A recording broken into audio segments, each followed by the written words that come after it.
آج ہم ایک ایسی کہانی پر بات کرنے والے ہیں، ایک ایسی فضائی جھڑپ کی کہانی جسے اپنی نسل کی سب سے بڑی لڑائی کہا جا رہا ہے۔ یہ ایک ایسی جنگ تھی جو رات کے اندھیرے میں آسمان پر لڑی گئی اور نظروں سے اوجھل تھی۔ اچھا، تو کہانی شروع ہوتی ہے ایک بہت ہی ڈرامٹک کلیم سے۔ کہا یہ جا رہا ہے کہ اس کا موازنہ دوسری جنگ عظیم سے ہو رہا ہے، لیکن حقیقت میں ایسا کچھ نہیں ہے، اس کا کوئی مقابلہ ہی نہیں ہے۔ تو آئیے دیکھتے ہیں کہ آخر یہ دعویٰ کیا کیوں جا رہا ہے۔ جی ہاں، یہ کوئی چھوٹی موٹی جھڑپ بالکل نہیں تھی۔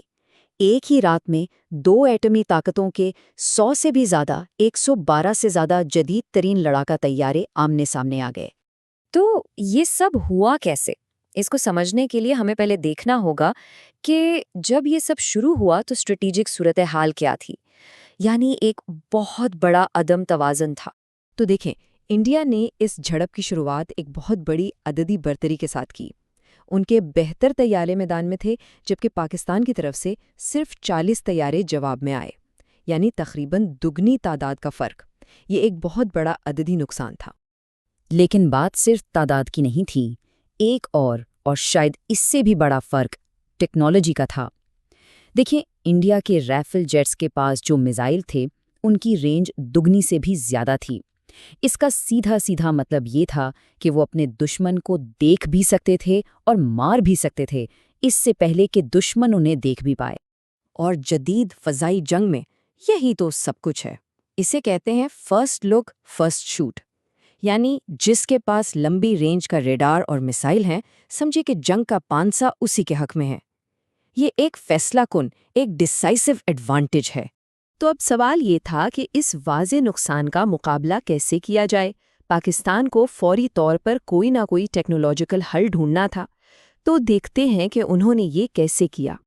اور اس کا جواب حیران کن حد تک تیز تھا۔ اس نئے خطرے سے نمٹنے کے لیے J-10C نام کا ایک نیا لڑاکا طیارہ نہ صرف خریدا گیا، بلکہ ریکارڈ وقت میں آپریشنل بھی کر دیا گیا۔ اور یہ ٹیبل، یہ اس ٹیکنالوجیکل جواب کی پوری کہانی بتاتا ہے۔ جو نئے J-10C اور اپ گریڈڈ JF-17 طیارے تھے، ان میں نہ صرف بہتر ریڈار تھا، بلکہ ان کے میزائلوں کی رینج بھی اب زیادہ تھی، جس نے آپ کہہ سکتے ہیں کہ پورے کھیل کا نقشہ ہی بدل دیا۔ تو سب سے اہم نقطہ یہاں یہ ہے کہ اس نئے ہارڈ ویئر کے ساتھ پاکستانی فضائیہ نے یہ دعویٰ کیا کہ انہوں نے وہ فیصلہ کن فرسٹ لک فرسٹ شوٹ کی صلاحیت، وہ برتری دوبارہ حاصل کر لی ہے۔ اچھا، تو اب جب میدان برابر ہو چکا تھا، تو آئیے خود جنگ کی طرف چلتے ہیں اور دیکھتے ہیں کہ یہ جھڑپ کیسے ایک ایسی لڑائی میں بدلی جو پہلے کبھی نہیں دیکھی گئی۔ ایک ایسی جنگ جس سے ایسے پائلٹس نے لڑا جو اپنے دشمن کو دیکھ تک نہیں سکتے تھے۔ اسے سمجھنے کا بہترین طریقہ شاید یہی ہے کہ یہ جنگ حقیقت سے زیادہ ایک ویڈیو گیم جیسی تھی۔ سوچیں ذرا، 100 سے زیادہ پائلٹس، سب اپنے اپنے کاکپٹ میں صرف اپنی اسکرینوں پر نظر آنے والے الیکٹرانک سگنلز کے سہارے لڑ رہے تھے، ایک ایسے دشمن سے جسے وہ اپنی آنکھوں سے دیکھ ہی نہیں سکتے تھے۔ جی، اسی کو BVR یعنی بیونڈ ویژول رینج کمبیٹ کہتے ہیں۔ ہم یہاں ان کلاسک ڈاگ فائٹس کی بات نہیں کر رہے جو فلموں میں نظر آتی ہیں، نہیں، یہ ایک بالکل مختلف، ایک مہلک اور ایک لمبی دوری کی الیکٹرانک جنگ تھی۔ تو پھر سوال یہ اٹھتا ہے کہ آخر ایک ایسے دشمن سے لڑا کیسے جاتا ہے جسے آپ دیکھ ہی نہیں سکتے؟ اس میں کامیابی کے لیے آخر چاہیے کیا ہوتا ہے؟ دیکھیں، یہ صرف ٹیکنالوجی کا کھیل نہیں ہے، یہ پائلٹ کی مہارت، اس کی ٹریننگ اور اس کے اعصاب کا امتحان ہے۔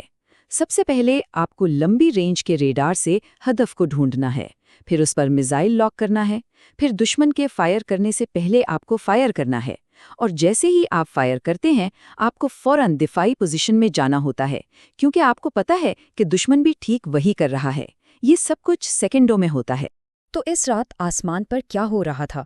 100 سے زیادہ طیارے 1000 کلومیٹر فی گھنٹہ کی رفتار سے مسلسل پینتری بازی کر رہے تھے۔ پائلٹس اپنی اپنی سرحد کے اندر تھے اور ان کے کاکپٹس میں ریڈار لاک کی وارننگز مسلسل بچ رہی تھیں۔ یہ اعصاب، مہارت اور صبر کا ایک زبردست امتحان تھا۔ اچھا، تو اس شدید اور غیر مری جنگ کے بعد آخر نتیجہ کیا نکلا؟ ذرائع کے مطابق کیا ہوا؟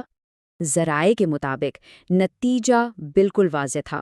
پائلٹس کے اپنے ڈیٹا نے اس بات کی تصدیق کی کہ 6 دشمن طیارے مار گرائے گئے تھے، اور ان 6 جہازوں کے علاوہ یہ بھی دعویٰ کیا گیا کہ ایک مسلح بغیر پائلٹ والا ڈرون بھی مار گرایا گیا۔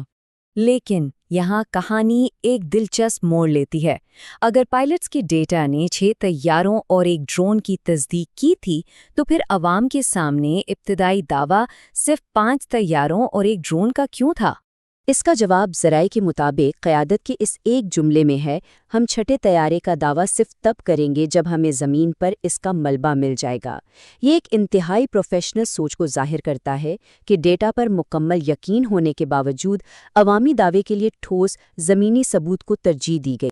اور یہیں پر ہمارے لیے ایک بڑا سوال کھڑا ہوتا ہے۔ آج کے دور میں جہاں جنگیں میزائلوں اور ریڈار کی غیر مرئی لہروں سے لڑی جاتی ہیں، وہاں فتح کی تصدیق آخر ہوتی کیسے ہے؟ ڈیٹا، دعووں اور ٹھوس ثبوت کے درمیان کی لکیریں کہاں پر دھندلا جاتی ہیں؟